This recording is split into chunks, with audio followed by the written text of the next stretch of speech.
प्रवेश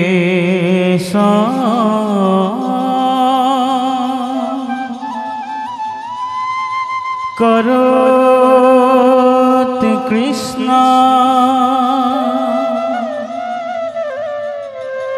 काम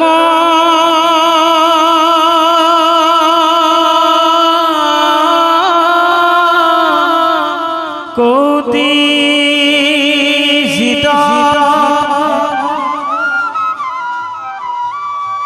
जगत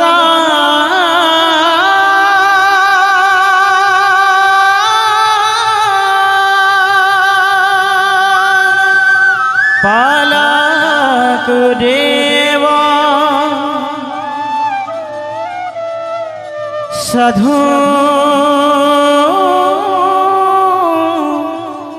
बांधव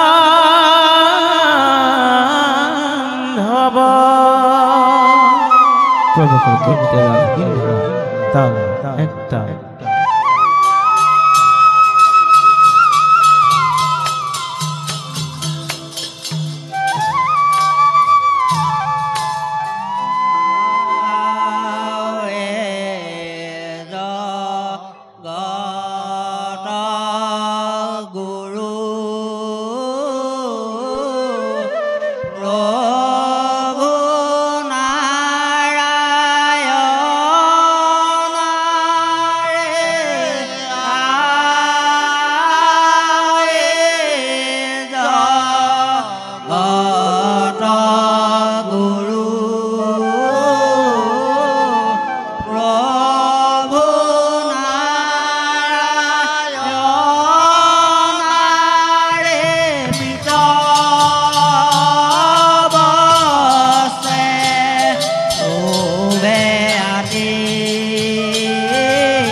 দৈবকী আইরে গর্ভজাতময় যখুয়া আইরে কোমল কুলাতে লালিত পালিত হয়ে বৃন্দাবনৰ মাজে মাজে ধেনুচাৰী বংশীৰ নিশানত গোপীকুল বাউলি কৰা ময়েই কৃষ্ণ দুষ্টক দমন আৰু সন্তক পালনে আমাৰ মহান উদ্দেশ্য সেয়ে বিশাল কুৰুক্ষেত্ৰ ৰণৰ কৰি আয়োজন পাণ্ডৱৰ দ্বাৰা অত্যাচাৰী অভিমানী দুৰ্যোধন সহিতে কুৰুকুলক বিনাশ কৰি এই আৰ্যবৰ্তত সাধু ধৰ্মশীল সৰ্বগুণাকৰ যুধিষ্ঠিৰক হস্তিনাপুৰৰ ৰাজসিংহাসনত প্ৰতিষ্ঠা কৰিব লাগে অৱশ্যে কুৰুক্ষেত্ৰ ৰণৰ লাহে লাহে সামৰণি পৰি আহিছে বৰ্তমানে ভীষ্ম দ্ৰোণকে আদি কৰি বীৰগণে প্ৰাণ এৰিছে বাকী মাথো দুৰ্যোধন শল্য শকুনি কৰ্ণকে আদি কৰি বীৰগণ সিহঁতৰো পতন আৱশ্যভাম্বী দুষ্টক দমন কৰি এই জগতত আমি শান্তি ধৰ্ম কৰিম স্থাপন কাৰণ আমি এই জগতৰ গৰাকী আমি কৃষ্ণ কৃষ্ণায় বাসুদেবায় হরবে পরমাত্মনে প্রণতা ক্লেশনাশায় গোবিন্দায় নমো নমঃ নমো ব্রহ্মণ্যদেবায় গো ব্রহ্মণ্যহিতায় জগদ্ধিতায় কৃষ্ণায় গোবিন্দায় নমো নমঃ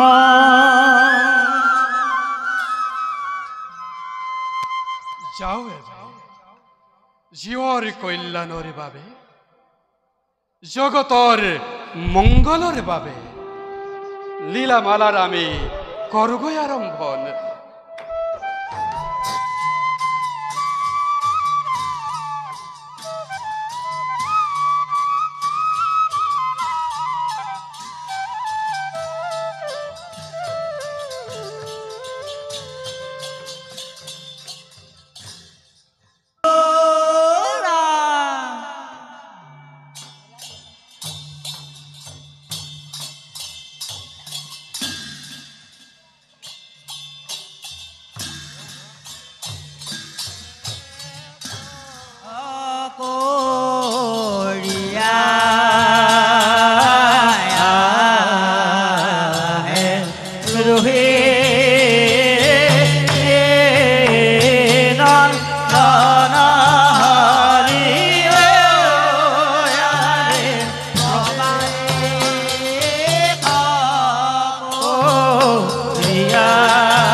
দেখি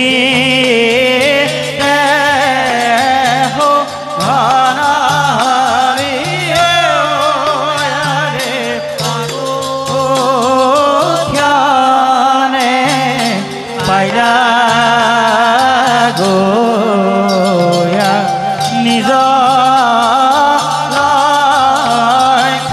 স্থান হৰিয়ে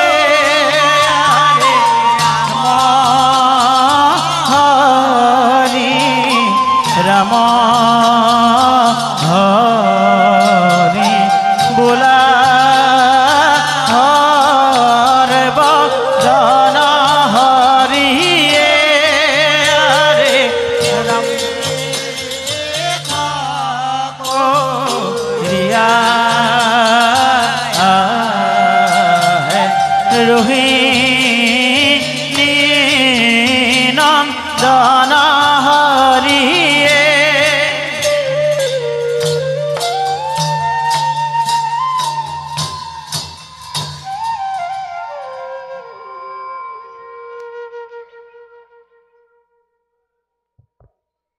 গুৰু পাণ্ডৱৰাজী লাগিছে সময়, কিন্তু মই জানো ভালদৰে এই ৰণ অবাবতেই ভাতৃবিৰোধ। গুৰু পাণ্ডৱ দুয়ো দলেই আত্মীয় আমাৰ, সেয়েহে দুৰ্যোধনৰ সাদৰ নিমন্ত্ৰণ অগ্ৰাহ্য কৰি এই ৰণত ভাগ লোৱাৰ পৰা বিৰত আছো মই। সেয়েহে আজি মই তীৰ্থ ভ্ৰমণৰত। ইতিমধ্যে ভ্ৰমণ কৰি নানান দেশ দেশান্তৰ, নানান অভিজ্ঞতা মই কৰিছো আহৰণ। যাওঁ এবে পুৰুষোত্তম ক্ষেত্ৰলৈ।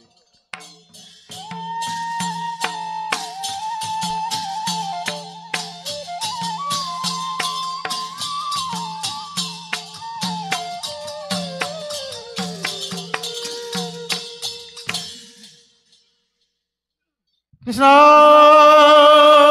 হৰি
হায় হত আজি কেইবাদিনৰ পৰা মন মোৰ একেবাৰে চঞ্চল হৈ পৰিছে।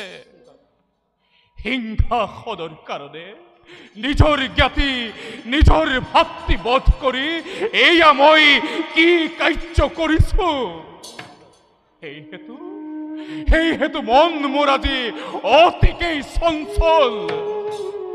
চঞ্চল নহবা দাদা, দ্ৰৌপদীক ৰাজসভাৰ মাজত কৰা অপমানৰ প্ৰতিশোধ লবই লাগিব। মুখাখনৰ ৰক্তপান দুৰ্যোধনৰ অৰুভঙ্গ প্ৰতিজ্ঞা ভীমৰ কদাপিতো বিচলিত নহয় ভীম প্ৰতিজ্ঞাৰ পৰা। দাদা হয় সদুমতি থাকোতে হয় চিন্তা নাই সত্তনাশৰ বাবে চলে বলে কিংবা কৌশলে কৌৰৱক নিৰ্মূল কৰে আমাৰ প্ৰধান কৰ্তব্য। দাদা হতা কৌৰৱৰ নাম লুপ্ত কৰিম এই পৃথিৱীৰ পৰা। হয় লুপ্ত কৰি কৌৰৱৰ নাম পৃথিৱীৰ পৰা ধৰ্মৰ বিজয় ধ্বজা উৰুৱাম আমি বসুধাবক্ষত। চঞ্চল নহবা দাদা কৰ্মক্ষেত্ৰত হোৱা অগ্ৰসৰ। তেন্তে বলা ভাইহঁত নিজ নিজ কৰ্তব্যত আমি হওঁ অগ্ৰসৰ। কিন্তু মনত ৰাখিবা ভাইহঁত দাদা ধৰ্মৰ পৰা কেতিয়াও যাতে নোহোৱা বিচলিত। দাদা এতিয়া বলা নিজ কৰ্তব্যত আমি হওঁ অগ্ৰসৰ।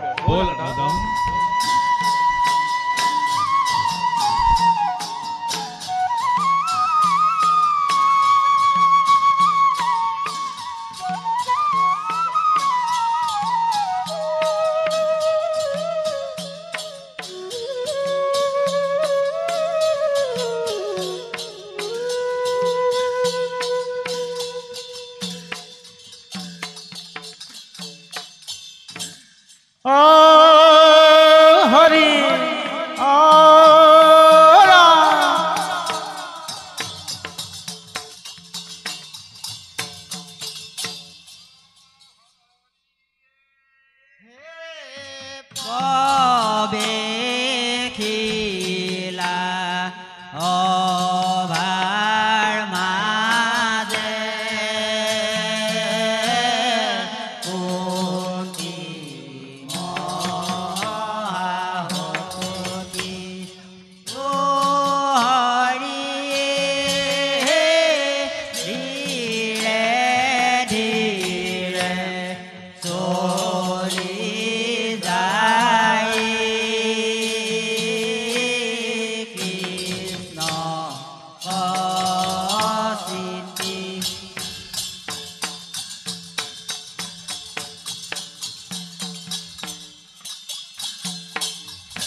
পুত্ৰ কৰ্ণ, তুমি কাৰ সন্তান হৈ কাৰ সন্তানক হত্যা কৰিবলৈ উদ্যত হৈছা? তুমিতো নাজানা তুমি যে মোৰেই গৰ্ভজাত প্ৰথম সন্তান। মহা ঋষি দুৰ্বাসাৰ পৰা লাভ কৰি দেৱাহুতি বৰ কোনো এক ক্ষণত মই আৰাধনা কৰিছিলো আদিত্য দেৱক, আৰু তাৰেই ফলশ্ৰুতিত কবচ কুণ্ডল ধাৰি এটি দেৱ শিশু তুলি দিলে মোক কুমাৰী কালতেই। আৰু মই অভাগী কুন্তীয়ে কুমাৰী কালৰ কলংক মুচিবৰ হেতু ত্যাগ কৰি অন্তৰৰ মায়া মমতা ত্যাগ কৰি মই পুত্ৰ স্নেহ অতি নিকৰুণভাৱে মই বিসৰ্জন দিলো যমুনাৰ গৰ্ভত। আৰু আজি সেই কৰ্ণই কুৰুক্ষেত্ৰ মহাসমৰত অভিমানী দুৰ্যোধনৰ পক্ষলৈ পঞ্চ পাণ্ডৱৰ হমে ৰণ কৰিবলৈ হৈছে উদ্যত। কি কৰো মই? নহয়, নিজৰ লজ্জা মান সন্মান সকলো কাটি কৰি থৈ এই সময়ত মই মোৰ প্ৰথম পুত্ৰ কৰ্ণক তাৰ জন্ম পৰিচয় দিবই লাগিব। চাওঁ, এই সময়ত কৰ্ণ যাব নিশ্চয় যমুনা তীৰলৈ। এই সময়তে গৈ কৰ্ণক জনাই তাৰ সত্য পৰিচয় পাৰো যদি ঘূৰাই আনো মই পঞ্চ পাণ্ডৱৰ পক্ষলৈ। যাওঁ, মই নকৰো পলম।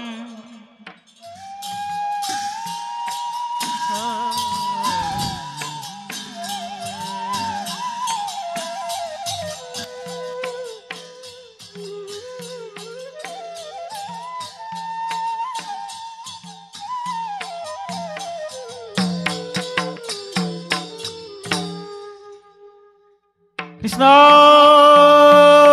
হৰি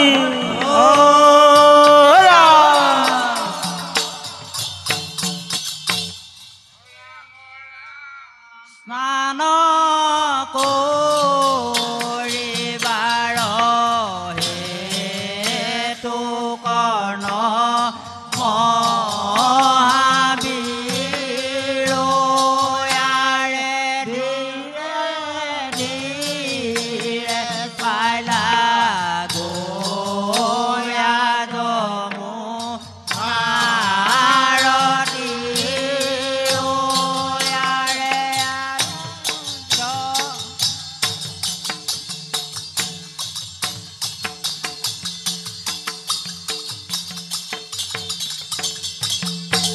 ৰাম ৰাম পূজা হেতু এক শ্ৰীত মনোয়াৰে ৰাম হৰি বোলা সৰ্বজ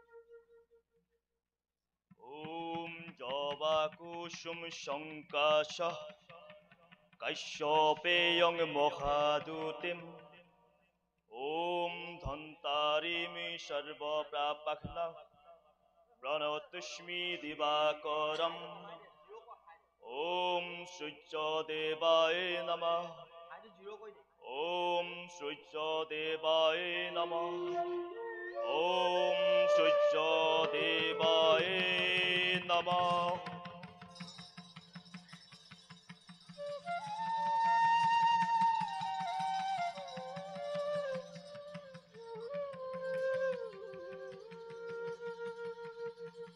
হে দিনমণি, দিনহীন কর্ণর প্রাণর দেবতা, লোৱা লোৱা প্ৰভু মোৰ সহস্ৰ প্ৰণাম। তেজ দিয়া, শক্তি দিয়া, বল বিশ্ব দিয়া প্ৰভু অনন্ত অসীম।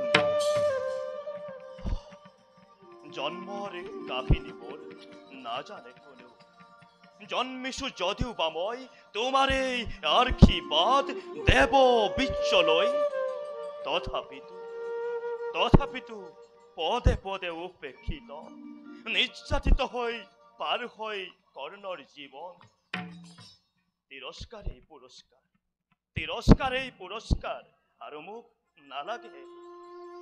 পিতৃ তুমি দিব্য জ্যোতি, উজ্জ্বল মাতণ্ড, উদ্ভাসিত হৈ এই বিশ্ব প্ৰভু তোমাৰ জ্যোতিৰে। আৰু আৰু মই পুত্ৰ অভাজন এই সংসাৰৰ অভিশপ্ত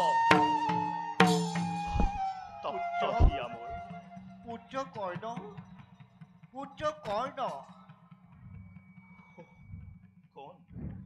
কোন তুমি দেৱী আচম্বিতে উপস্থিত হৈ পুত্ৰ বুলি শুনালাহি মোক এনে মধুৰ বচন বাৰু যে কি নোহোৱা তুমি জানিবৰ নাই প্ৰয়োজন পিতৃ পূজা শেষ হৈছে মোৰ বাকী থকা এই ফুলৰ অঞ্জলি চৰণত দিওঁ উপহাৰ মাতৃৰূপে দেৱী কৰিবা গ্ৰহণ হিয়া পুত্ৰ লোৱা মোৰ হিয়া ভৰা আশীৰ্বাদ কুন্তীময় পাণ্ডৱ জননী পাণ্ডৱ জননী পাণ্ডৱ জননী জানা কৰ্ণ আজি কুন্তীৰ অন্তৰ্ভেদী হিয়াৰ মাজত কিহৰ জুই জ্বলিব লাগিছে নাজানো আই কিন্তু জুই জ্বলিব লাগিছে তোমাৰ অন্তৰত পুত্ৰ তেজী দাবানল আজি মোৰ জ্বলিছে অন্তৰত পুত্ৰ তেজী দাবানল অসম্ভৱ মাতৃ অসম্ভৱেই সম্ভৱ হ'ল আজি কুন্তীৰ ভাগ্যত নিয়তিৰ নিষ্ঠুৰ পৰিহাসত কুন্তীৰ বুকুৰ বেদনা তুমি নুবুজা পুত্ৰ পুত্ৰ কৰ্ণক পুত্ৰ বুলি সম্বোধন কৰি মনুকষ্ট নিদিবা জননী সুত পুত্ৰ বুলি মিছাতেই অনুতাপ নকৰিবা সুত পুত্ৰ নোহোৱা তুমি পুত্ৰ জ্যেষ্ঠ পাণ্ডৱৰ তেজোদীপ্ত সূৰ্যৰ নন্দন আৰু মই কুন্তী সঁচাকৈ জননী তোমাৰ অভাগিনী মাতৃয়ে পাব তোমাক আজি ল'ব বিচাৰিছো মই বুকুত সাৱটি মাতৃ তুমি পঞ্চ পাণ্ডৱ আৰু সেই নিমিত্তেই পাইছা তুমি এই জগতত বন্দনা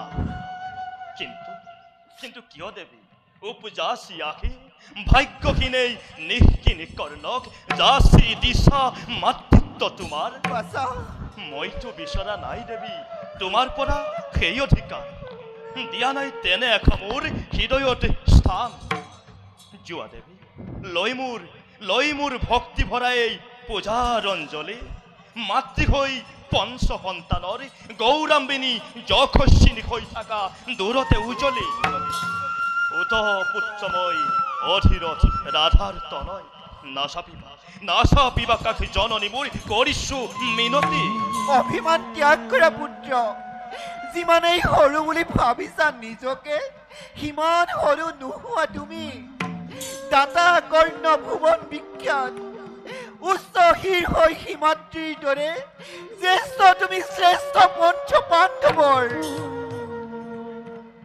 সেই কথা জগতে নাজানে মাত্ৰ নেবিচাৰো মই আজিও জনাব পুত্ৰ সুত পুত্ৰময় অধীৰত ৰাধাৰ তনয় লাভ কৰি তুমি মোক কুমাৰী কালত লুকুৱাই কলংকৰ পূজা মাতৃ হৈ জনম দায়িনী অতি নিকৰুণ ভাৱে বিসৰ্জিলা তুমি মোক নদীৰ গৰ্ভত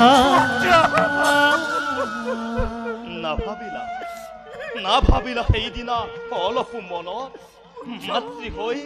মাতৃ হৈ নিজ হাতে ৰাক্ষসী বেখেৰে কি শাস্তি বিহিলা এই পুত্ৰক তোমাৰ জগতত তোমাৰ দৰে আছে কোন মাতৃ ইমান নিষ্ঠুৰা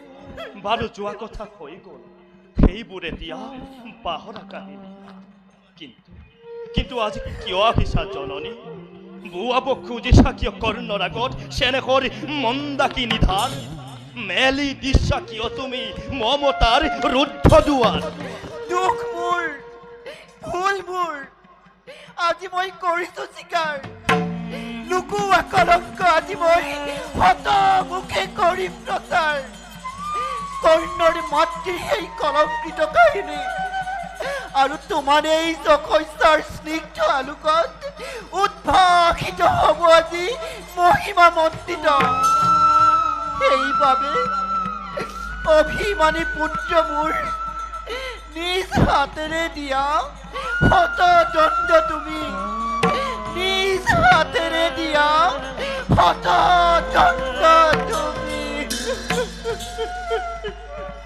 তাৰ বাবে মাতৃ আজি যে বহুত পলম তথাপিতো দুখ মই নিদিওঁ তোমাক দুখ মোৰ নিজ অদৃষ্ট তথাপিতো পুত্ৰ মই যে চিৰভাগ্যহীনা মই যে চিৰভাগ্যহীনা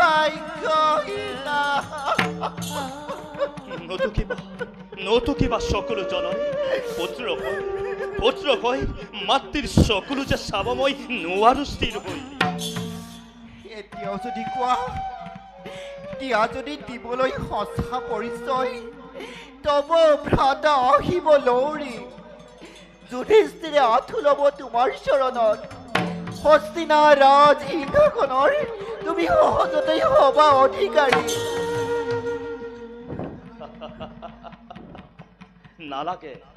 নালাগে মাতৃ মোক সিমান সৌভাগ্য মধ্যৰ মানৱ মই নহৌ স্বৰ্গৰ দেৱতা নকৰিবা অংকন মোৰ আগত সৰগ নন্দনৰ ছবি কৰা নাই হাবিয়াস মই পাণ্ডৱৰ জ্যেষ্ঠ হবলৈ দুৰ্যোধন মহামিত্ৰ হিতাকাংক্ষী মোৰ যাৰ কৰোণা বলত লাভ কৰি ৰাজপথ অতুল সম্পদ এই সমাজত মই লভিছো স্বীকৃতি আৰু সেইবাবেই কৌৰৱৰ হিতাকাংক্ষী কৈ এই ভাৰত যুদ্ধত মই অস্ত্ৰ তুলি ল'ম নালাগে দৈৱ বল নিবিচাৰো মই ভাগ্যৰ সহায় আছে মোৰ বাহুবল আছে মোৰ কুৰুক্ষেত্ৰ কৰায়ত্ত হৈ আৰু তাৰ সহায়তে এই জগতত অধিকাৰ কৰি ল'ম নিজ প্ৰাপ্যস্থান কোৱা পুত্ৰ কি ভৰসা আছে তাপিতা মাতৃৰ তোমাৰ হাতত পাণ্ডৱৰ হবনে নিস্তাৰ অৰ্জুন হে একমাত্ৰ প্ৰতিদ্বন্দ্বী মোৰ কৰিছো প্ৰতিজ্ঞা মই অৰ্জুন বধৰ বাকী পাণ্ডৱৰ তোমাৰ কোনো অনিষ্ট নহব জননী শুনি মই তোমাৰ প্ৰতিশ্ৰুতি লভিছো সন্তোষ কিন্তু কোৱা পুত্ৰ তোমাৰ হাতত অৰ্জুনো নৰবনে জীয়াই এই কথা কোনেও নাজানে মাত্ৰ অৰ্জুন থাকিলে কৰ্ণ নাথাকিব কিম্বা থাকে যদি এই মহাৰথী কৰ্ণ অৰ্জুনৰ নহব নিষ্ঠা হে জননী তথাপিতো কওঁ মই তোমাক পঞ্চপুত্ৰ যেনে তেনে থাকিব তোমাৰ হয় যদি বিধিলিপি মোৰ কোনে বাৰু তাক কৰিব খণ্ডন বল কুন্তি কান্দোতেই দূৰ যাবগৈ জীৱন পুত্ৰ মোৰ নয়নৰ মণি বিদায় মাগিছো এবে থাকে যেন প্ৰতিশ্ৰুতি মনত তোমাৰ থাকে যেন প্ৰতিশ্ৰুতি মনত তোমাৰ থাকে যেন প্ৰতিশ্ৰুতি মনত তোমাৰ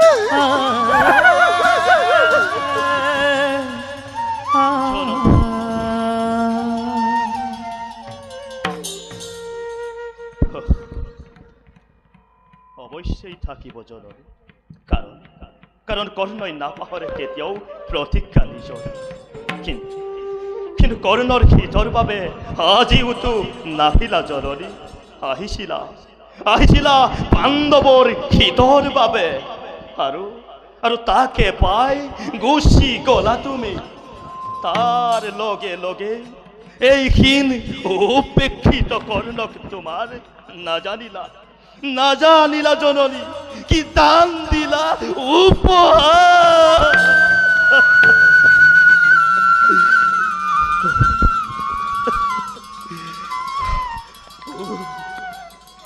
ৰাক্ষসী জননী মাতৃ হই মাতৃ হৈ পুত্ৰৰ আগত মেলি দিলা মৃত্যুৰ দুৱাৰ।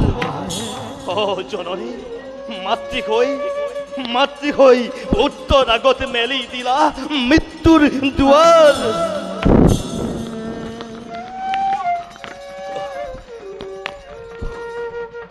পদ্মা, পদ্মা, পদ্মা।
ৰজা দুৰ্যোধনে ভবাৰ দৰে কুৰুক্ষেত্ৰ যুদ্ধৰ বতাহ আজি কৌৰৱ পক্ষে বলা নাই। পাণ্ডৱৰ সুনিপুণ ৰণনীতিত কৌৰৱ আজি বাৰে বাৰে পৰাজিত। নাই নাই, এনেদৰে চলিবলৈ দিয়া নহ'ব। যাওঁ, এই সন্দৰ্ভত ৰজা দুৰ্যোধনৰ লগত আলোচনা কৰোঁগৈ।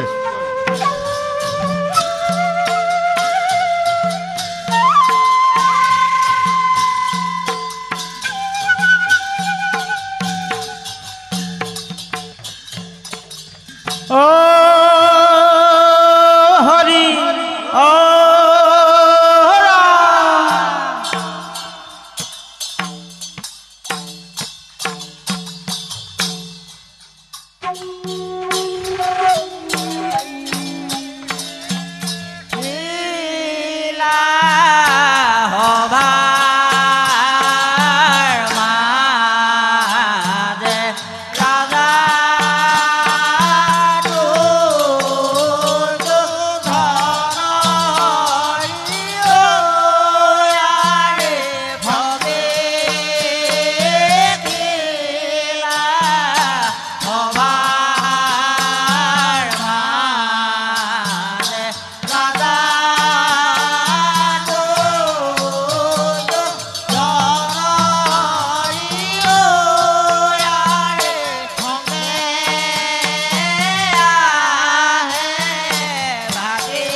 ভাবিছা ভাগি? ভাবিছো মামা, কেৱল মই যুদ্ধৰ কথা। পৰাজয় পৰাজয় কেৱল পৰাজয়। বাৰে বাৰে কেৱল পৰাজয়ৰ গ্লানি। কত চেষ্টা কৰিলো মই সেই পঞ্চ পাণ্ডৱক পৰাজিত কৰিবৰ বাবে, কিন্তু পৰাজিত কৰিব নোৱাৰিলো মই সেই পঞ্চ পাণ্ডৱক। এতিয়া কোৱা মামা, ভাগিন, কিদৰে পৰাজিত কৰিব পাৰো মই সেই পঞ্চ পাণ্ডৱক? ময়ো তাকেই ভাবিছো ভাগিন। এটি দুটি কৰি হত কৌৰৱ প্ৰায় শেষ হ'ল। এতিয়া বাৰু এমুঠিমান সৈন্য লৈ পাণ্ডৱক বিনাশ কৰিব পাৰিম জানো? পাৰিম মামা, চলে বলে কিম্বা কৌশলেৰে সেই কুট কলীয়া কৃষ্ণটোক বধ কৰিব পাৰিলেই আমাৰ সকলো চেষ্টা সফল হ'ব মামা। কিন্তু দুঃসাহস এই কৃষ্ণকো চিনাতা চিনিবৰ নাই প্ৰয়োজন, যুদ্ধ ক্ষেত্ৰত তাক দেখা যাব। মহাৰাজ, ভাবিবৰ নাই প্ৰয়োজন। অতি শীঘ্ৰেই আমি যুদ্ধৰ বাবে অগ্ৰসৰ। মহাৰাজ, চিন্তা কৰি একো লাভ নাই। যি হ'ব যুদ্ধক্ষেত্ৰতেই হ'ব। ঠিক কৈছা কৃপাচাৰ্য। ভাগিন, চিন্তাৰ আৰু কোনো প্ৰয়োজন নাই। অদৃষ্টতে যি লিখা আছে সেয়া অৱশ্যে হ'ব। গতিকে যুদ্ধৰ বাবে অগ্ৰসৰ হ'ব লাগে। বুজিছো মামা, মই সকলো বুজিছো। চিন্তাৰ নাই প্ৰয়োজন। ইমান চেষ্টা কি মোৰ অথলে যাব?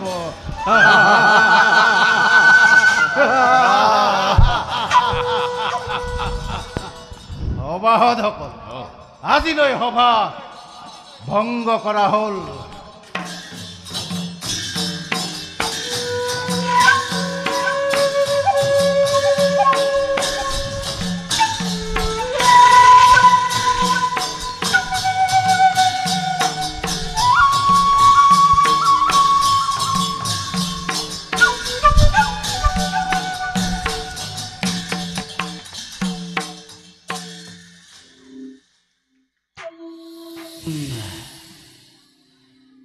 ইমান চেষ্টা কি অথলে যাব পাৰে?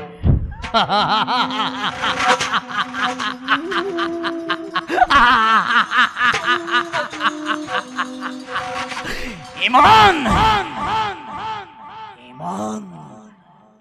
চেষ্টা কি অথলে যাব পাৰে?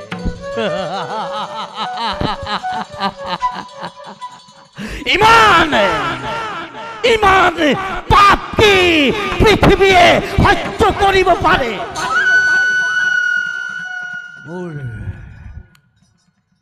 মোৰ জন্ম সাধনাৰ সফলতা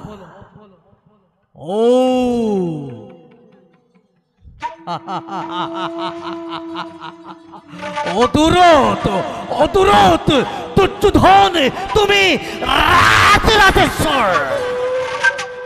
আৰু মই দিনহীন অন্নসেৱী। তুমি হত জীৱিত ভাতাৰ শ্ৰেষ্ঠ। আৰু মই হত প্ৰেতাত্মাৰ কনিষ্ঠ। তোমাতে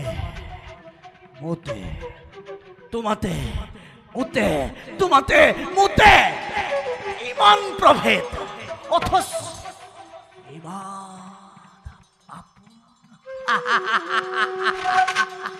যে তুমি মোৰ মৰমৰ ভাগিন।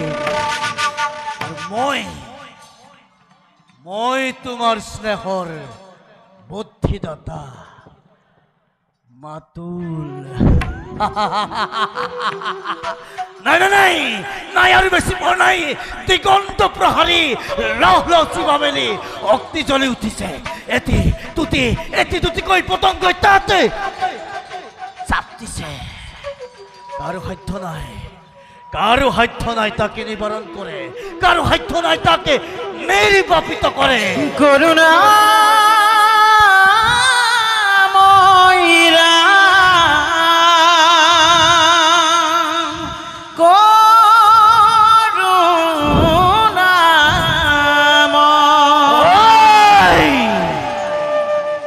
মূৰ্খ মানৱ, এফালে তেজৰ ঢৌ উঠিছে, তই সংগীতৰ সুধা দালিছ। এফালে মৃত্যুৱে মুখ মেলি খেদি আহিছে আৰু তই গীতৰ ৰাগিনী তুলিছ। কৰিও কৃপা যেন উচিত হয়, কৰিও কৃপা যেন উচিত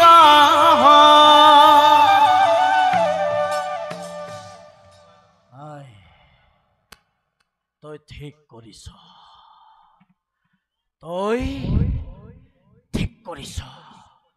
দুৰ্যোধন যাই কুৰুকুল, যাই হস্তিনাপুৰ, যাই আনন্দ কৰ, উৎসৱ কৰ, মহোৎসৱ কৰ। মামা কিহৰ উৎসৱ মামা? হইল কিহৰ উৎসৱ? যুদ্ধ। হইল যুদ্ধ জয় উৎসৱ।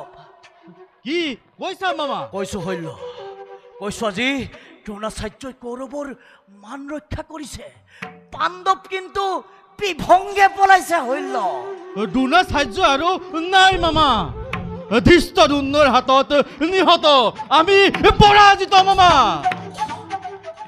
দ্ৰোণাচাৰ্য হত, আমি পৰাজিত।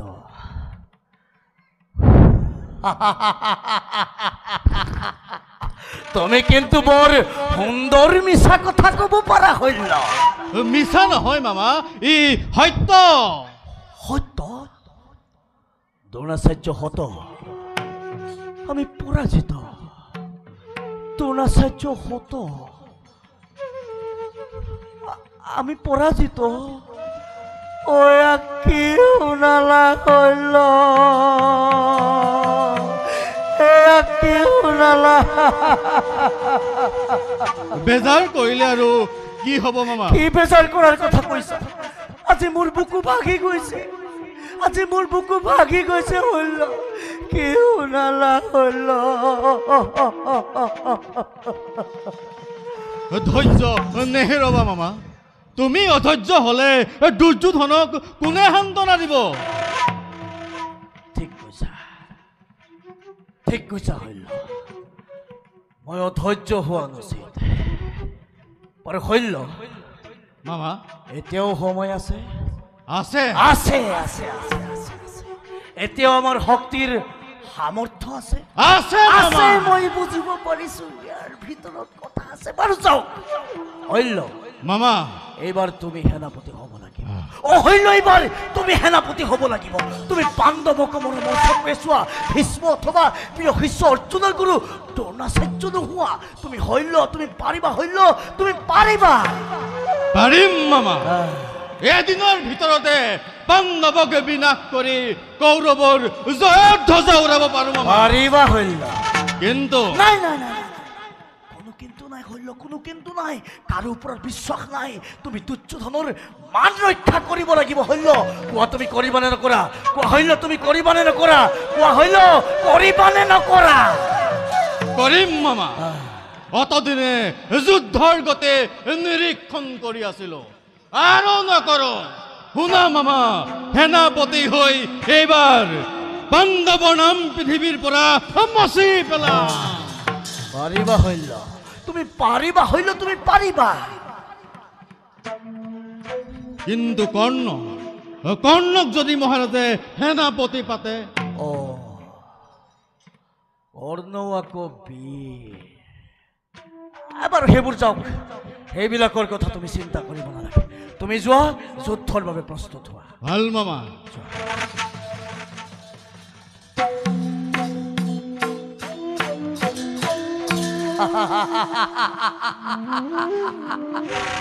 মূৰ্খ তয়ো পতংগ তয়ো চাপি হুকম সমহা পঙ্কমাজে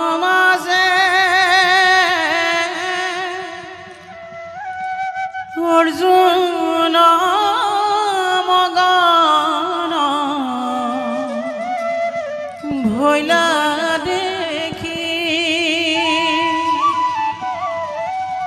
পৰম ঈশ্বৰ দৈব কি নন্দন দান পৰম ঈশ্বৰ দৈব কি নন্দন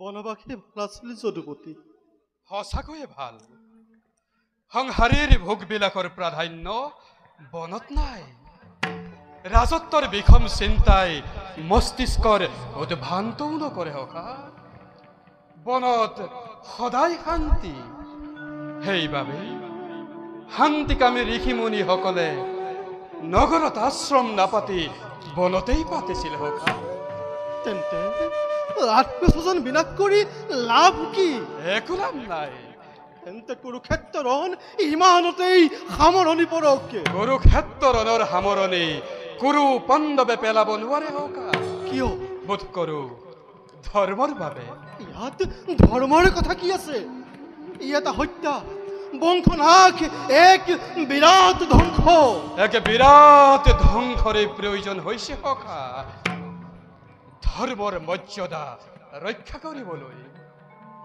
পিতামহক হত্যা কৰা গুৰুক হত্যা কৰা দুৰ্বল নিৰীহ প্ৰাণীক হত্যা কৰা এয়া কি ধৰ্ম যদুপতি প্ৰকাশ্যে ৰাজসভাতধিক ব্যৱস্থা কৰা বালকক সপ্তৰথিয়ে বেৰি নৃশংসভাৱে হত্যা কৰা এয়া কি ধৰ্ম ফাল্গুনী হে মাধৱ মোক উত্তেজিত নকৰিবা উত্তেজনা নহয় অৰ্জুন চিৰ লক্ষ্য ব্ৰত মোৰ শত্ৰু বিনাশন শান্ত হোৱা দাদা ৰাঙলী কৰিছো হাত পিতামহ ভীষ্মৰ তেজেৰে ৰাঙলী কৰিছো হাত দীক্ষাদাতা গুৰুৰ তেজেৰে আৰু কিয় দাদা ভাবিবলৈ দিয়া অৰ্জুন ভাবিছো দাদা এখতি ভাতৃৰ আছে মাথো দুটি জীয়াই সেই ভাতৃৰ খনিতত ৰাজহিংসাখন আত্মশ্মশানত সাম্ৰাজ্য স্থাপন কৰি কিয় দুব নৰকত কিয় হেৰুৱাও ইহকাল পৰকাল বংশ শেষ কৰি সখাই কোৱা কথাও বৰ মিছা নহয় বিকুদৰ ভাই ককাইক কৈ ৰাজ্য ৰাজপাট ডাঙৰ নহয় কেতিয়াও নহয় কিন্তু সেই ভাই ককাই অচিনাকি হুতপুত্ৰ কৰ্ণক অযাচিতে অংগদেশ দান কৰিব পাৰিলে পাণ্ডৱৰ নামত হলে 5খন গাঁও নাহিল উন্মাদ নকৰিবা কৃষ্ণ উন্মাদ কৰা নাই বিকুদৰ কিন্তু এতিয়াও প্ৰতিজ্ঞা বাকী সত্যৰ প্ৰতিজ্ঞা বিকুদৰৰ প্ৰতিজ্ঞা গান্ধীবিধাৰী অৰ্জুনৰ প্ৰতিজ্ঞা এতিয়াও বাকী গুৰু সভাত উৰু দেখুওৱা দুৰ্যোধনৰ আজিও অক্ষত দে পাঞ্চালীৰ আজিও মুক্তকে দুখাখন দাদা দুখাখন আৰু দাম্ভিক কৰ্ণ দুখাখন আৰু দাম্ভিক কৰ্ণ আজিও জীৱি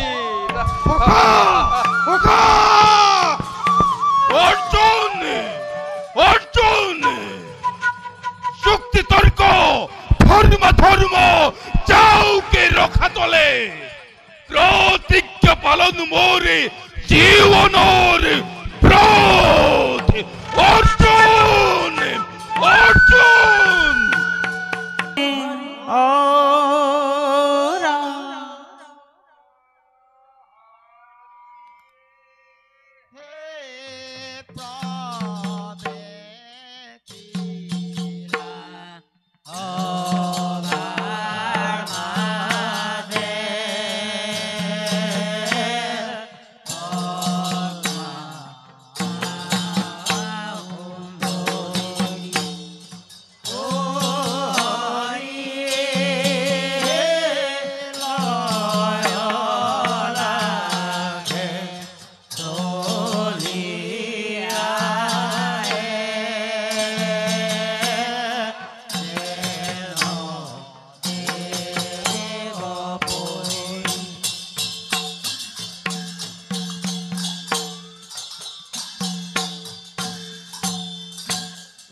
মা পদ্মা পদ্মা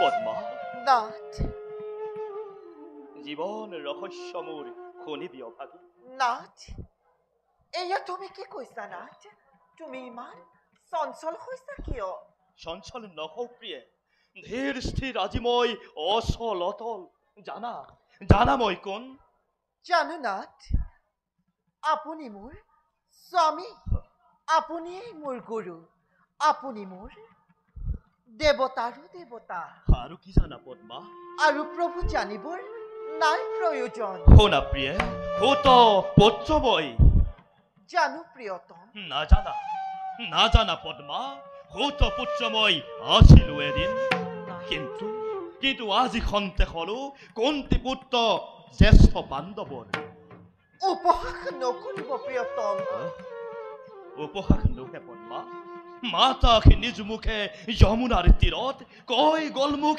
আজিৰ প্ৰভাতত ৰাধাৰ তনয় নহয় পাণ্ডৱৰ জ্যেষ্ঠ তুমি মোৰ প্ৰথম তনয় হে প্ৰভু দয়াময় তোমাৰ কি যে অনন্ত লীলা অপাৰ কৰুণা প্ৰভু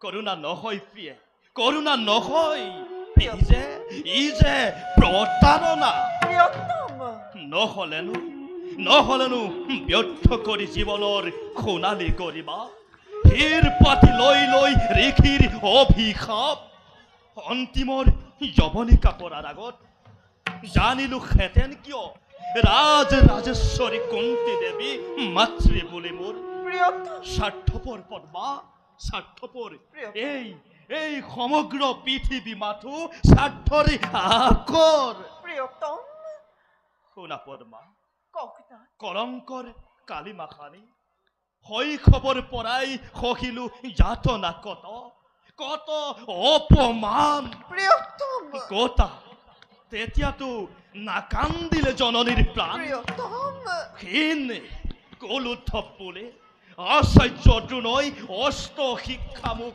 নিদিলে ঘৃণা প্ৰিয়তম দ্ৰৌপদীৰ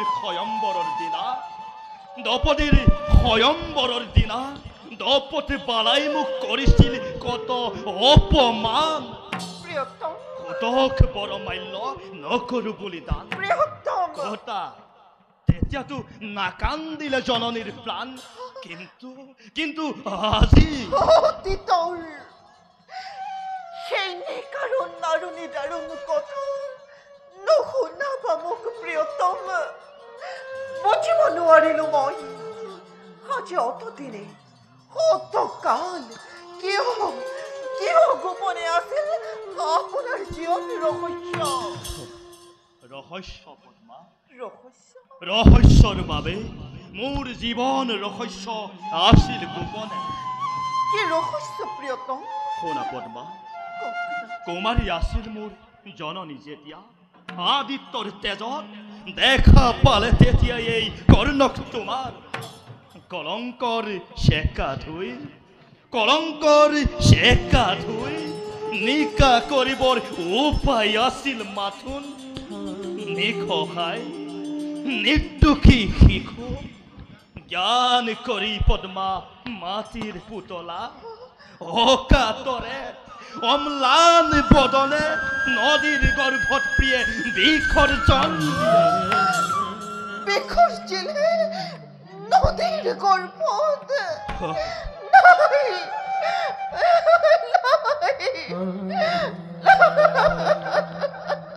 নিদিব নহলে যে নাথাকে পদ্মা নাৰীৰ সতী ধৰ্মৰ মহিমা নিজ পুত্ৰক কেনেদৰে চেনেহী মাতৃয়ে শান্ত হোৱা পদ্মা তথাপিতো জননী মোৰ আৰাধ্য গোসাঁনী এতিয়া পিছে কি কৰিব প্ৰিয়তম এতিয়া নালাগে জ্যেষ্ঠতা মোক নালাগে ৰাজত্ব কত আখ্যা মোৰ জীৱনৰ প্ৰিয়তম হওক পঞ্চ পাণ্ডৱ মোৰ সহুদ প্ৰিয়তম হওক কুন্তি দেৱী জননী মোৰ তথাপিতো বিফল নহব প্ৰিয়ে যৌৱনৰ পণ সখা মোৰ ভ্ৰাতা মোৰ মাথো দুৰ্যোধন পদ্মা সখা মোৰ ভ্ৰাতা মোৰ মাথো দুৰ্যোধন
মন মাৰি বহি থাকিলে আৰু কি হ'ব ভাগিন ভীষ্ম দ্ৰোণ যদিও বীৰ আছিল পাণ্ডৱৰ পক্ষপতি আছিল নহ'লেনো ভীষ্মহেন বীৰে মাত্ৰ 10 দিন আৰু দ্ৰোণাচাৰ্যই মাত্ৰ 5 দিন যুদ্ধ কৰিয়েই পুলকি পৰেনে গ'ল ভালেই হ'ল ভাগিন সহ্য বীৰ্যত গুৰুকুল এতিয়াও ক্ষীণ হোৱা নাই অন্য এজনক সেনাপতি পাতি যুদ্ধ চলাই নিয়া বহি নাথাকিবা ভাগিন বহি নাথাকিবা বহিবৰ সময় ক'ত মামা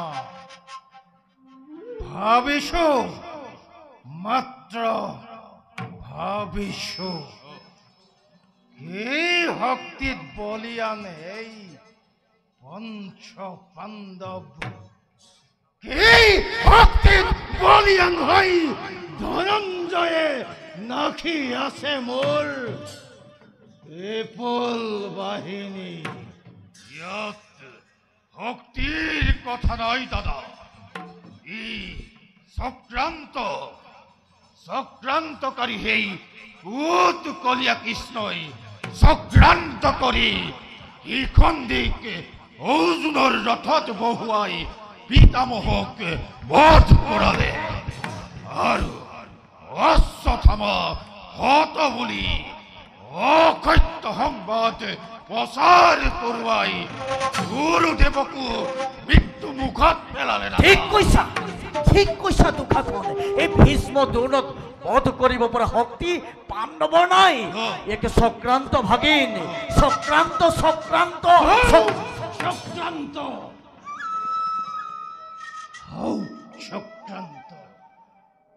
এইবাৰ তাক মই ব্যৰ্থ কৰিম। অংগাধিপতি কৰ্ণক সেনাপতি পদে বিভূষিত কৰি পৰীক্ষা কৰিম মামা, কত শকতি ধৰে সেই পঞ্চশহুদৰে। পৰীক্ষা কৰিম মামা, কিমান কূটনীতি ৰাজনীতি শিকিলে সেই ৰাখাল বালকে। এই কৰ্ণকুচিনা তাত অভাগী সেনাপতি হৈ যদি কেনেবাকৈ সি ইফাল সিফাল কৰে তেতিয়া এতিয়া কক্ষচ্যুত হ'ব পাৰো মধ্যাহ্নৰ বেলা। মামা, এতিয়াও ম্লান নুহে ধৰ্মৰ মহিমা, এতিয়াও পুণ্যৱতী এই শ্যাম বসুন্ধৰা।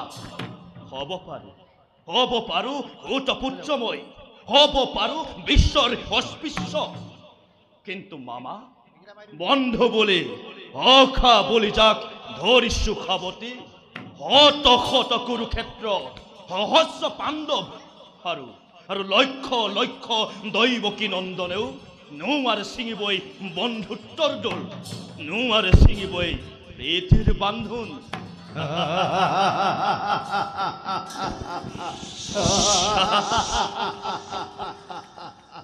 জানো সখা, মই সকলো জানো, আৰু সেইবাবেই তোমাক আজি সেনাপতি পদে বিভূষিত কৰিব বিচাৰিছো। ভাই দুখাখন ঘোষণা প্ৰচাৰ কৰা মোৰ সৰু বাহিনীত অতি শীঘ্ৰ আমি ৰণযাত্ৰা কৰিব লাগিব। কিন্তু ভাই দুখাখন, এইবাৰো ৰণত যদি মই হওঁ পৰাজয়, অসম্ভৱ। এইবাৰ ৰণজয় অনিবাৰ্য দাদা। কৰ্ণ মহাৰথী যদি হয় সেনাপতি, সমৰত কৃষ্ণাৰ্জুনে প্ৰমাদ গণিব আৰু তুচ্ছ কথা প্ৰকাশী বিক্ৰম মোৰ ইবাৰ যুদ্ধত পৰিচয় দিম তাক দুখাখন কোন, দুখাখনৰ ৰক্তপান প্ৰতিজ্ঞা বিমৰ মূৰ্খ বধ কৰি সামান্য ৰাক্ষস আৰ হলি হিমাতই আপোন শক্তি দুখাখনৰ ৰক্তপান প্ৰতিজ্ঞা বিমৰ। উপদুচ্যুধৰ দুখাখন, মই এটা কথা ভাবিছো, এই কৃষ্ণটোক কেনেবাকৈ বলিয়া কৰিব নোৱাৰিনে? তাক দিহা লগাব পাৰিলে পাণ্ডৱৰ বুদ্ধি বড় কাউদং জানি থবা মামা অন্যায় খবৰ এবাৰ কৰিম আৰু নকৰো অন্যায় খবৰ কৰি বালক অভিমান্যুক হত্যা কৰিম এই হত্যাই কিন্তু শত্ৰু পক্ষৰ শক্তি ক্ষয় কৰিব নোৱাৰিলে অংগৰাজ বৰঞ্চ শত্ৰু পক্ষৰ শক্তি বৃদ্ধি কৰিলে মাথো সখা সখা শত্ৰু সদায় শত্ৰু চলে বলে কিংবা কৌশলে শত্ৰুক নিধন কৰাটোৱেই আমাৰ একমাত্ৰ কৰ্তব্য সখা অন্যায় খবৰ কৰি কুৰুক্ষেত্ৰক কলংকিত নকৰিবা অংগৰাজ প্ৰচণ্ড প্ৰতাপী ৰাজা দুৰ্যোধনে যদি লক্ষ লক্ষ সেনানীৰ সতে সন্মুখীন হৈ পঞ্চভাই পাণ্ডৱৰ সতে অন্যায় খবৰে ধ্বংস হব কুৰুকুল এটি পলকতে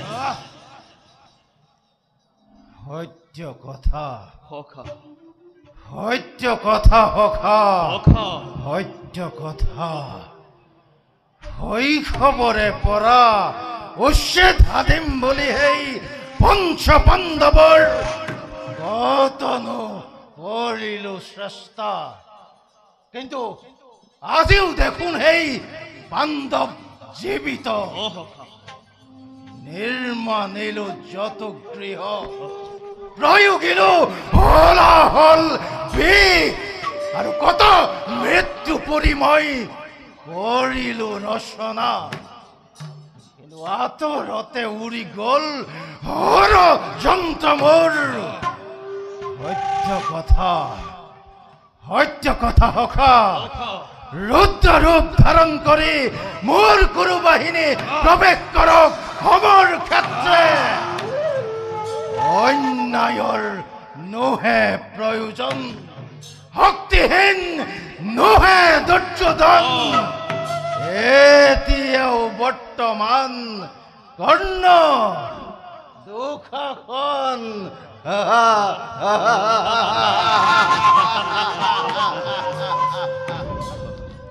ধ্ৰুৱ সত্য সখা ধ্ৰুৱ সত্য বীৰে মাথো ধৰ্ম যুদ্ধৰে কৰি আয়োজন জয় হয় কিংবা মৃত্যুক কৰে আলিঙ্গন মহাৰাজ বিলম্বৰ নাই প্ৰয়োজন অতি শীঘ্ৰে সেনাপতি পদত কৰ্ণক কৰক বৰণ সখা সেনাপতি বৰমাল্য কৰা প্ৰদান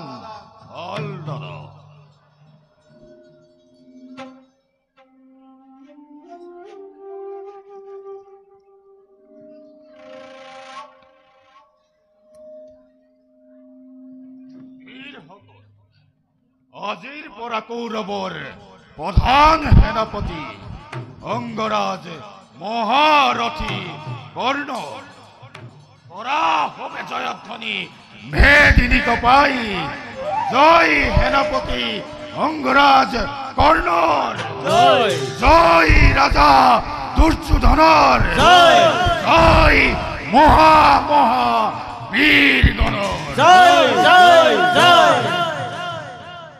কৌৰৱতীৰ বাক্য শিৰোগত কৰি এই কুৰুবাহিনীৰ সেনাপতি পদবই কৰিছো গ্ৰহণ বলা সভাসদগণ কালিলৈ প্ৰভাততে আমি ৰণযাত্ৰা কৰিব লাগিব নিশ্চয় মৰিম কিংবা মৰিম এই মহামন্ত্ৰ উচ্চাৰণ কৰি আমাৰ কুৰু বাহিনী প্ৰৱেশ কৰক সমৰ ক্ষেত্ৰে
আজি ধর্ম লাগে, আজি পুণ্য লাগে, আজি দুর্যোধনক অকলু লাগে।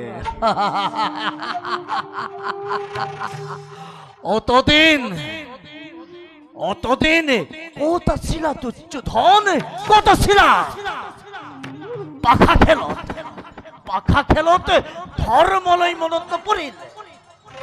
ৰজস্বলা দ্ৰৌপদীকে ৰাজসভাতে ব্যবস্থা কৰতে ধৰ্মলৈ মনত নপৰিল।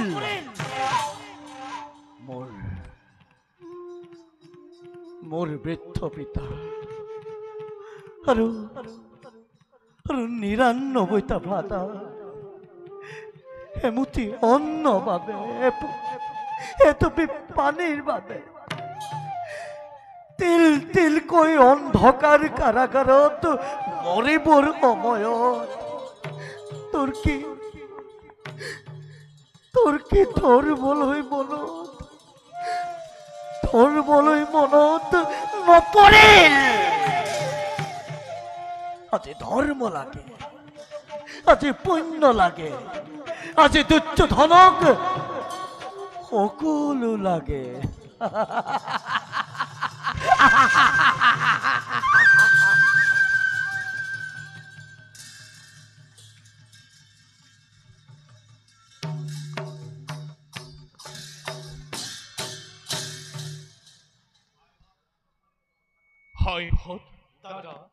কুৰুপতি দুৰ্যোধনে মহাৰথী কৰ্ণক সেনাপতি পদ বৰণ কৰি যুদ্ধৰ বাবে হৈছে অগ্ৰসৰ। দাদা চিন্তা নাই, থাকে যদি সহায় যদুপতি, ধ্বংস হব কৰ্ণবীৰ এটি পলকতে। দাদা বধ কৰি কৰ্ণসমে সেই দুৰ্মতি কৌৰৱক উৰুৱাম পাণ্ডৱৰ বিজয় ধ্বজা এই ধৰণে। দাদা ধৰ্মৰাজ, যদুপতি আজিৰ যুদ্ধৰ বাবে কাক প্ৰধান সেনাপতি পতা হয় সেই বিষয়ে এটি সকালোচনা থকা দাদা বিকুতৰে হ'ব যুদ্ধৰ প্ৰধান সেনাপতি। নিশ্চয় সকা। দাদা হয়, এই ক্ষেত্ৰত আপোনাৰ মতামত কি? অস্বীতি কথাই ব্যক্ত কৰিলা অৰ্জুন। তুমি ভাই বিকুদৰক সেনাপতি বৰমাল্য প্ৰদান কৰা। ভাল দাদা।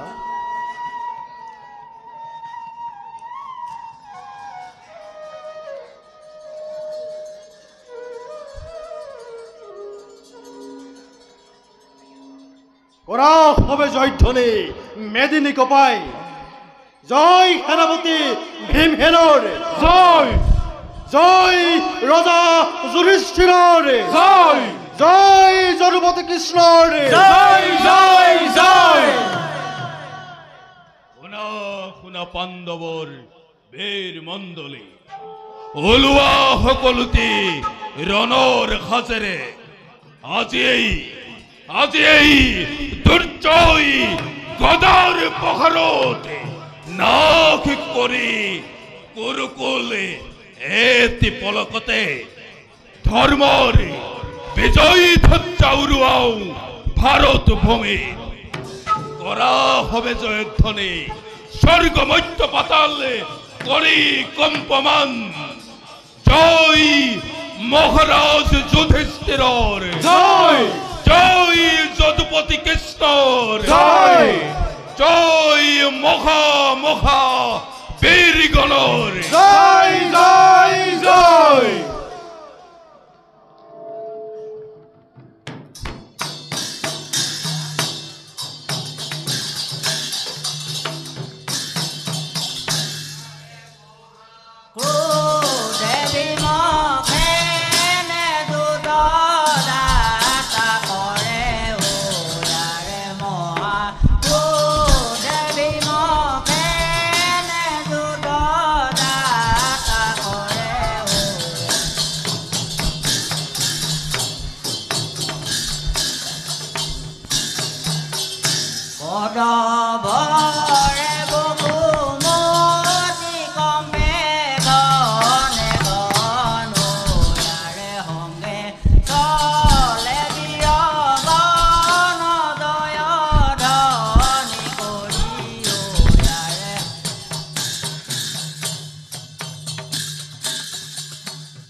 হৰি অ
গান্ধাৰী, মই তোমাক বহুবাৰ কৈ আহিছো, মোক আৰু মহাৰাজ কৈ সম্বোধন নকৰিবা, কিন্তু তুমি আকৌ মোক মহাৰাজ বুলি কৈ কিয় সুধিছা?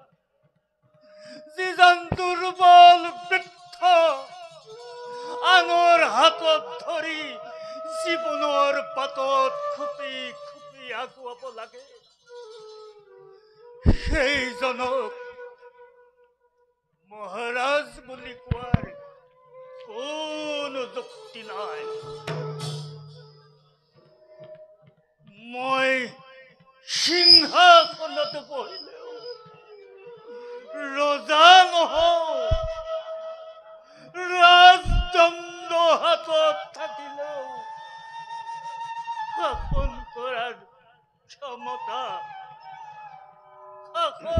কৰাৰ ক্ষমতা মোৰ নাই গান্ধাৰী। যদিহে মই হস্তিনাপুৰৰ ৰজা হলোহেঁতেন, তেনেহলে পাৰে জানো মোৰ পুত্ৰই এই বিশাল মহাযুদ্ধৰ আয়োজন কৰিব? মহাৰাজ, আপুনি জানো পুত্ৰক এবাৰ অনুৰোধ কৰি চাইছে? মোৰ কথা নুশুনে গান্ধাৰী। কিয় নুশুনিব? অভিমানী হলেও মোৰ পুত্ৰ দুৰ্যোধন অবিবেচক নহয়। আপুনি তাৰ পিতা, আপুনি তাৰ জন্মদাতা, সি নিশ্চয় আপোনাৰ কথা শুনিব মহাৰাজ। পুত্ৰই যদি পিতাৰ কথা শুনিব পাৰে, তেনেহলে মাতাৰ কথা নুশুনাকৈ নাথাকে গান্ধাৰী। মই কিমান বুজালো, কিমান চেষ্টা কৰিলো, কিমান তাক অনুনয় বিনয় কৰিলো, সকলো অথলে গ'ল মহাৰাজ, সকলো অথলে গ'ল। আৰু মই কি তাক বুজোৱা নাই? কতদিন তাক কাষত বহুৱাই মূৰত হাত ফুৰাই ফুৰাই কলো, দুৰ্যোধন, তই এই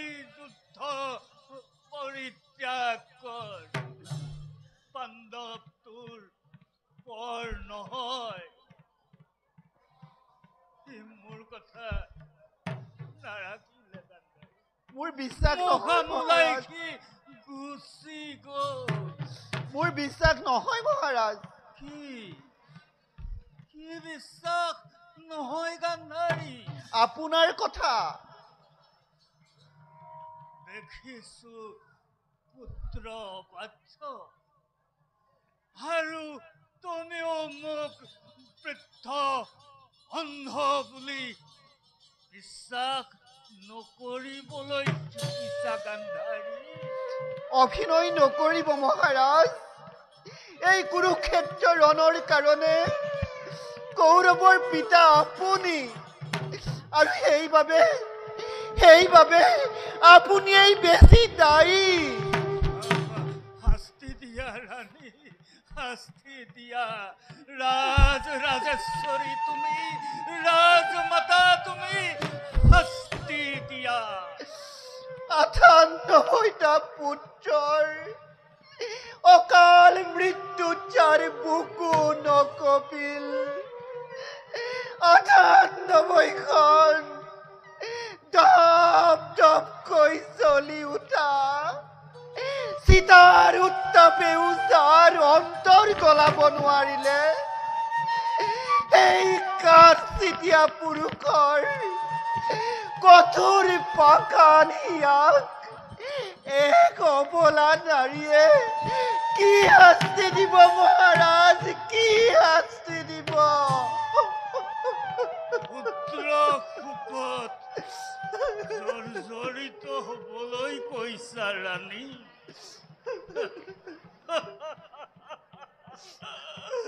হৈছো ৰাণী, হৈছো। বহুদিন আগতে হৈছো। যিদিনা তুমি কৰোণাময়ী জননীয়ে নিজ গৰ্ভত ধাৰণ কৰা দেৱ শিশুটিক লুৰ মুৎকৰেৰে মৰিয়াই মাংস পিণ্ডত পৰিণত কৰিছিলা।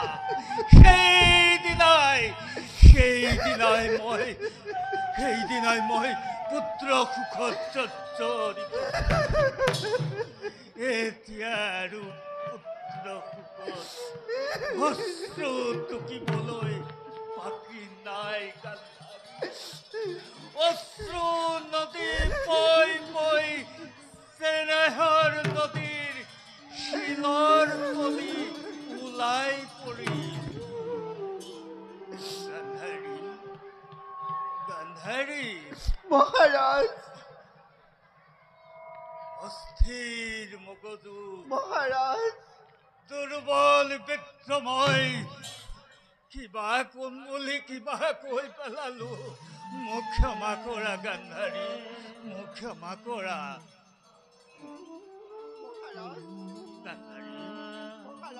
গান্ধাৰী এয়া দুৰ্যোধন আহিছে।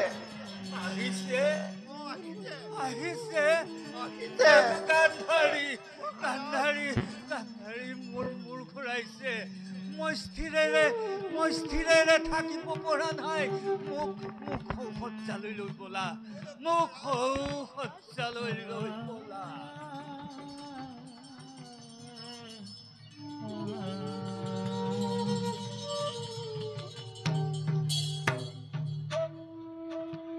বাচা, মাতি পঠিয়াইছিলা? মাতিছিলো দুৰ্যু। ৱাই, কিয় মতালা মোক? তোমাৰ কি হৈছে? নামাতা কিয়? একো হোৱা নাই। তেন্তে কোৱাই, তোমাৰ আদেশত কুৰুক্ষেত্ৰৰ পৰা লৰি আহিছো মই। কম ক, তই জানো মোৰ কথা শুনিবি? তোমাৰ অবাধ্য কেতিয়া হৈছো জননী? তেন্তে এই যুদ্ধ পৰিত্যাগ কৰ। মোৰ সকলো গ'ল, মাত্ৰ তই আৰু দুখাখন বাকী আছ। মোৰ কথা ৰাখ, এই যুদ্ধ পৰিত্যাগ কৰ। আই, তুমি কিয় একেটা কথাতে ধৰি আছা? কিয় ধৰি আছো মই একেটা কথাকে? মোৰ বয়সতে এটা এটাকৈ দুটা কম এখন সন্তানে মোৰ বুকু সুধা কৰি গুচি গ'ল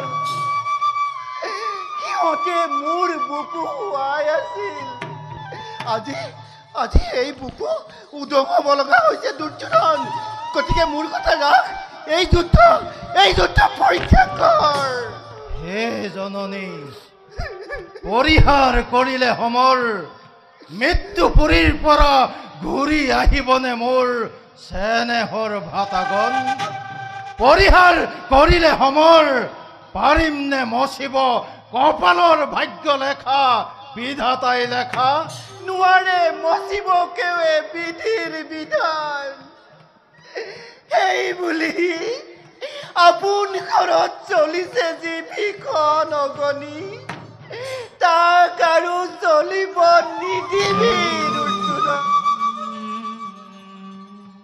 যি অগ্নিয়ে দহন কৰিলে মোৰ চেনেহৰ যি অগ্নিয়ে দহন কৰিলে মোৰ আত্মীয় স্বজন সেই অগ্নি জলক জননী হয় যদি দগ্ধ হওক চিৰহত্তু মোৰ নহলে নিজেই জহি চাই ভস্ম হৈ উৰি যাম পৰ পাৰলৈ মাতৃ লংঘন নকৰিবি পুত্ৰ সন্তানক অপৰাধী নকৰিবা জননী জানো মই বেদবাণী তোমাৰ আদেশ কিন্তু কি কৰিম মেলি দিলো তৰি মোৰ মহাজলাধিত নাহে ঘূৰি নোৱাৰো ঘূৰাব যদ্যপি নাপাই মাতা তাৰ লক্ষ্যটিৰ 5খন গাঁও মাত্ৰ খুজিছে পাণ্ডৱে তাক নকৰ কিয়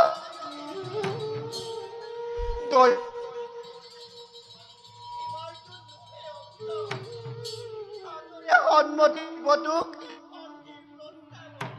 সন্ধি কৌৰৱৰ সন্ধি পাণ্ডৱৰ হমে ক্ষতি একো নাই জননী তেন্তে এই সন্ধিৰ বাবে মোৰ যুদ্ধৰ আয়োজন নাছিল জননী এই সন্ধিৰ বাবে লক্ষ লক্ষ বীৰে প্ৰাণৰ মমতা এৰি প্ৰিয়জন নাই কৰা প্ৰাণদান উন্মাদৰ দৰে জননী জন্ম মোৰ ক্ষত্ৰিয় কুলত বীৰময় চন্দ্ৰবংশ ৰাজৰাজেশ্বৰ পুত্ৰ প্ৰাণৰ ভয়ত কাপুৰুষ হৈ পাণ্ডৱৰ শৰণ প্ৰণিপাত জনাই সন্ধি ভিক্ষা নকৰো কদাপি পুত্ৰ হে জননী তুমি মোৰ আৰাধ্যা গোসানী কাষত হোৱা সহ্যাগত পিতৃ মোৰ উপাস্য দেৱতা দুয়োৰে আগত পুনু মই কৰো নিবেদন যুদ্ধ তেজি পাণ্ডৱক সুচাগ্য মেদিনী কদাপিতো নিদেও দুৰ্যোধন হ'ব লগা আছে যদি সোণৰ হস্তিনাপুৰ হওক চৰকাৰ দিব লগা আছে যদি দিম মই ৰঙা ৰক্তগাৰ পুত্ৰ দুৰ্যোধন পিতা আশীৰ্বাদ কৰিছো বাচা হওক তোৰ যুদ্ধ জয় পিতৃপদে মতি যেন চিৰদিন ৰয় আৰু যদি হয় পৰাজয় তোমাৰ সন্তান মই নাই মোৰ মৃত্যুৰ ভয় দুৰ্যোধন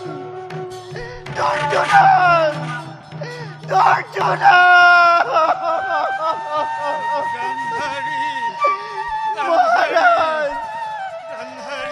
মহাৰাজ মহাৰাজ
কৰ্ণ সেনাপতি বাতি চলে দুৰ্যোধন ইয়াৰে ৰাম হৰি ৰাম হৰি বোলা হৰ বদন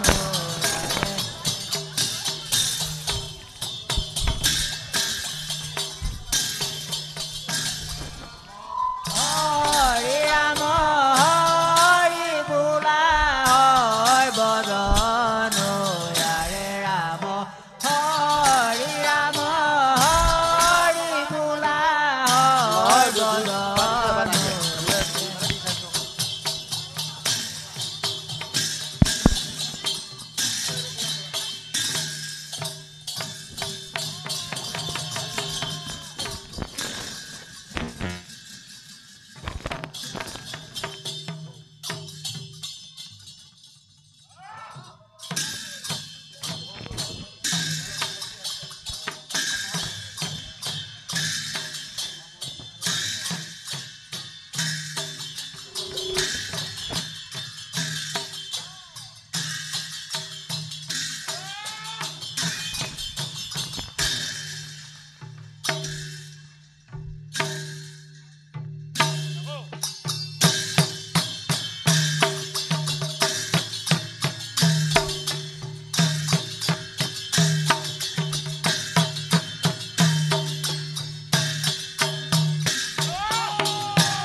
ভূতৰ নন্দন ভাবিছ নেকি ৰণজয় হলো বুলি পাৰ্থক পৰাজয় কৰি দেখুৱা তোমাৰ বীৰত্বৰ পৰিচয় আহা আহা পাৰ্থ তোমাৰ বাবে আজি কৰ্ণৰ বিজয় ধনুৱে ভয়ংকৰ মূৰ্তি ধৰি গৰজি উঠিছে তোমাক বধ কৰি আজি পূৰ্ণ কৰিম মোৰ প্ৰতিজ্ঞা মনত নিশ্চিন্তে সাৱধানে কৰিবা সমৰে নিশ্চিন্তে হে হওক